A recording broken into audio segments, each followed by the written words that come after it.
بسم اللہ الرحمن الرحیم۔ السلام علیکم ورحمۃ اللہ وبرکاتہ۔ بسم اللہ الرحمن الرحیم۔ عزیز طلباء، امید ہے آپ سب خیریت سے ہوں گے۔ آج کی اس ویڈیو کے اندر ہم باب فعال کی بقیہ جو خاصیات تھی ان سے بحث کریں گے۔ آج کی پہلی خاصیت ہے التمکین، قدرت دینا۔ مثال دیکھیے، احفرتہ النہر، میں نے اس کو نہر کھودنے کی قدرت دی یا طاقت دی، ای مکنتہ من حفرہ، میں نے اس کو کھودنے کا موقع دیا۔ یہ خاصیت دیگر جو نسخے ہیں ان کے اندر نہیں پائی جاتی ہے، عربی نسخے کے اندر ہی یہ خاصیت پائی جا رہی ہے۔ المبالغۃ، مبالغہ کہتے ہیں کسی کام میں زیادتی کو بیان کرنا، اور اصطلاحاً کہتے ہیں ماخذ میں کثرت اور زیادتی کا ہونا، یعنی یہ زیادتی مقدار کے اعتبار سے بھی ہو سکتی ہے اور کیفیت کے اعتبار سے بھی ہو سکتی ہے۔ وہی بیان زیادت الکیفیت او الکمیت لشیء، چیز کی کیفیت یا کمیت کی زیادتی کو بیان کرنا۔ مثال دیکھیے، اسفر الصبح، صبح بہت زیادہ روشن ہو گئی۔ اب یہاں پر اسفرا کے اندر جو روشنی کا معنی ہے یہ ماخذ ہے، اور الصبح فاعل ہے، تو فاعل کا ماخذ سے خوب متصف ہونا، مبالغے کے ساتھ متصف ہونے کو بیان کیا جا رہا ہے۔ اس کے بعد ہے الابتداء۔ ابتدا کس کو کہتے ہیں؟ ابتدا لغت کے اندر شروع کرنے کو کہتے ہیں، اور اصطلاح میں کہتے ہیں کسی فعل کا ابتداءً ہی اسی باب سے آنا۔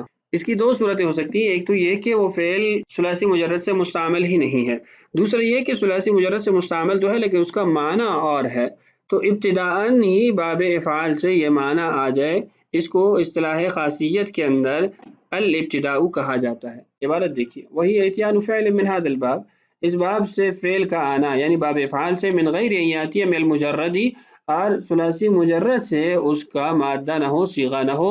مثال دیکھیے، ارقل زیدن، جس کا مطلب ہے زید نے جلدی کی۔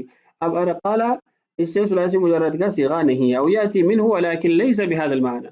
دوسری صورت یہ ہے کہ ثلاثی مجرد کا صیغہ تو آتا ہے لیکن معنی اور ہوگا، جیسے اشفق الرجل ای خافا، آدمی خوف زدہ ہوا۔ اب اشفق باب افعال ہے، اب اس سے جب ثلاثی مجرد کا صیغہ دیکھا گیا تو وہ شفقہ تھا۔ شفقہ کا مطلب ہے رحم بہ، اس کے ساتھ رحم سے پیش آیا یا اس پر شفقت کا اظہار کیا۔ آپ دیکھیے یہاں پر اشفقہ کا مطلب اور ہے اور شفقہ کا اور ہے، تو ابتدا کی دو صورتیں ہو سکتی ہیں، دو معنی ہو سکتے ہیں۔ ایک یہ کہ ثلاثی مجرد سے باب افعال کا وہ صیغہ مستعمل ہی نہ ہو، اور دوسرا یہ باب افعال کے صیغے کا ثلاثی مجرد تو موجود ہے لیکن معنی دونوں کا جدا ہے۔ اس کے بعد 14ویں خاصیت ہے الموافقت، موافقت اختیار کرنا۔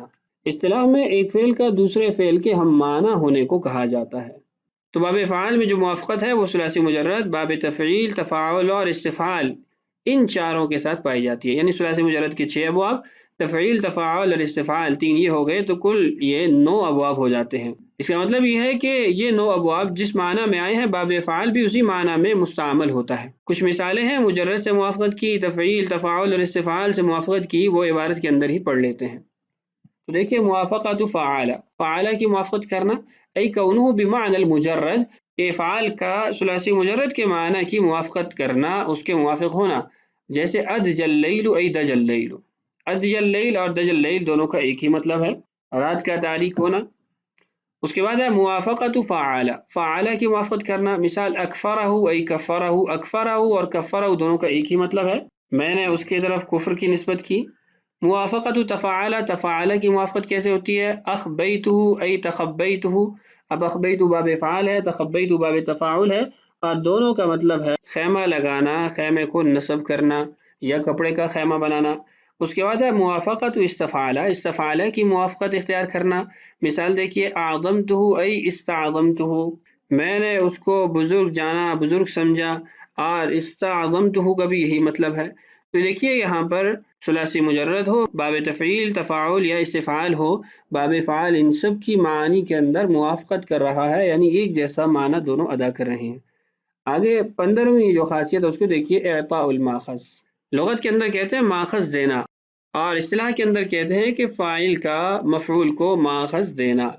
عبارت دیکھیے، وہو اعطاء الفاعل الماخذ للمفعول، فاعل کا مفعول کو ماخذ دینا۔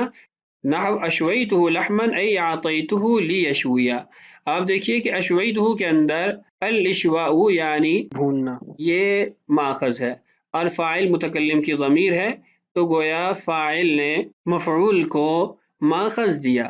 وَأَقْطَعْتُهُ قَصْبَانًا أَيْ أَذِنْتُ لَهُ فِي قَطْعِ الْأَغْصَانِ، اور میں نے اس کو ٹہنیاں کاٹنے کے لیے دی یا ٹہنیاں کاٹنے کا کہا یا ٹہنیاں کاٹنے کا موقع دیا. اب اقطعتہ کے اندر القطع یہ ماخذ ہے کاٹنا، اور قصبان مفعول ہے، اور متکلم کی ضمیر وہ فاعل ہے، تو گویا فاعل نے ماخذ مفعول به کو دیا یا اس کا موقع دیا. یہ تھی باب افعال کی خاصیت. اس کے بعد کچھ سوالات ہیں اور مشق ہے. سوالات اور مشق آپ خود حل کریں گے. میں سوالات کو پڑھ دیتا ہوں، مشق بھی آپ کے سامنے اسکرین پہ موجود ہوگی. ان 15 خاصیات سے متعلقہ مشق ہے، تو سبق کے اندر اچھے طریقے سے ہم ان کو پڑھ چکے ہیں، تو ان کی تطبیق آپ خود کر لیجئے. الاسئلۃ سوالات. پہلا سوال ہے کم ذکر المصنف من المعانی لباب الافعال، باب افعال کی کتنی خاصیتیں مصنف رحمہ اللہ نے ذکر کی ہیں. دوسرا سوال ہے عرف التعدیۃ والبلوغ والاستحقاق مع ذکر امثلتها، تعدیہ، بلوغ، استحقاق کو مثالوں کے ساتھ بیان کیجیے. اور تیسرا سوال ہے ما معنی المطاوعۃ والابتداء، مطاوعت اور ابتداء کس کو کہتے ہیں. وهذا الباب لازما في المطاوعۃ ام متعدیا، اور یہ باب یعنی باب افعال مطاوعت کے وقت یعنی جب مطاوعت کے لیے استعمال ہوتا ہے تو لازم ہوتا ہے یا متعدی. اس کے بعد مشق ہے طبق معانی باب الافعال علی الامثلۃ الآتیہ، باب افعال کی خاصیتوں کو آنے والی مثالوں پر لاگو کیجیے، ان کی تطبیق کیجیے.